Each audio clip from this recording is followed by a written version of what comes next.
So it'd be great to get an understanding of your experience around how you've balanced the tension between what your gut has been telling you versus perhaps what a more logical process may have been directing you towards.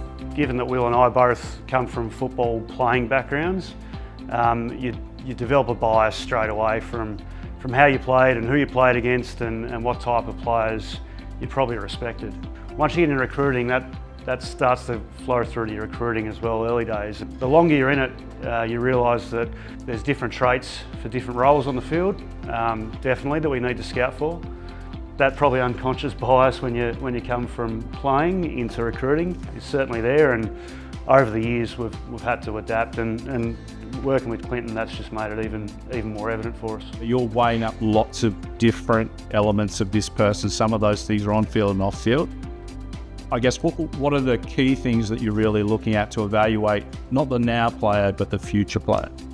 The key things are clearly how they perform on the field. There has to be a baseline level of talent.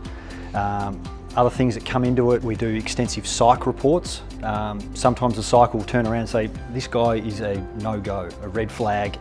And then there's the interview process. That's a huge part of it, working out what makes these young men tick, because they are young men. Quite often they're still 17. They've got to love footy, they've got to be a good teammate, and they've got to have some good core values as a person, that when the going gets tough, they'll stick through it.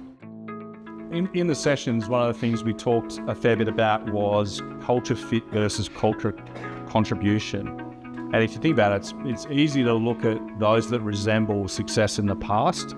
Like if you think about the fact that you're trying to shift this group somewhere in the future, how do you evaluate for that? Like what do you look for there? We've let players go before because they haven't added to the group in terms of the way they train and the way they compete. So would rather them not here. Obviously we go through all this when we're about to bring them in, but you still learn, as everyone knows here, and you still learn a lot more about them once they're in the environment compared to what you predict is going to come in. So we can do all the work we want, which we always will, to get as much information as possible. Until they're put in some of these situations here, they're going to sink or are they going to swim?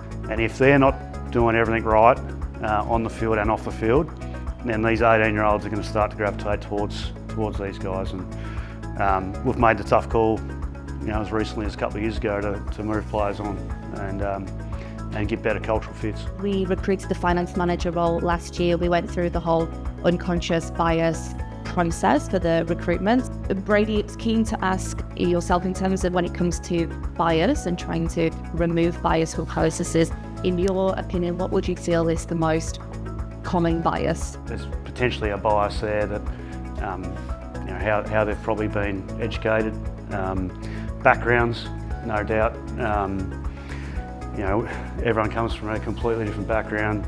Taking out all that bias and just dealing with people for who they are.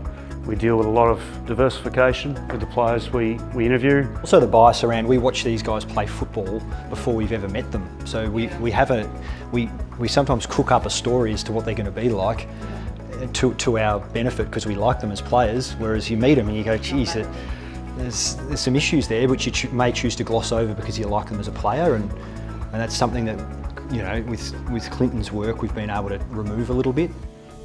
So one of the things we did talk a fair bit about was groupthink, how groupthink works. How do you leverage, the opinions in the room? Who has a contribution to what decision you make? Well, everyone has a contribution, but I think what you're alluding to is the hippo effect. That's Brady and I having an opinion in front of the group before letting them have their opinion, because half of them, I would say, are going to just fall in line and agree with us, which is not healthy. So that's one real big takeaway, is to let the others in the room have their opinion prior to us voicing ours, which has been great, Clinton, just hearing a couple of the guys who did sit on the fence a little bit actually, have their own voice prior to us. For me, it's definitely the group think. You take yourself back to previous years when you go, geez, I was doing that all the time. Yeah. They come up with different opinions because of the way Will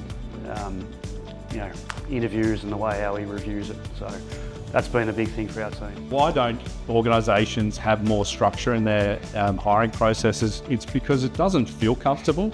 And then when you start talking about things like rubrics and structured interview processes. It feels slow, it feels robotic, it feels impersonal. The only problem is there's a huge amount of research that shows, unfortunately, that's what works. So it's not dehumanising this process that I think we need to achieve, but it's giving it structure. The other thing through Clint is we worked on just recently a pre-mortem. So, you know, if a player's not going to make it, what is it that's going to hold him back? We use that point. It might be his endurance. So then we'll go away and go, all right, can we get his endurance to a point that's going to allow him to succeed? And sometimes we'll make the call that we will, and it might not work.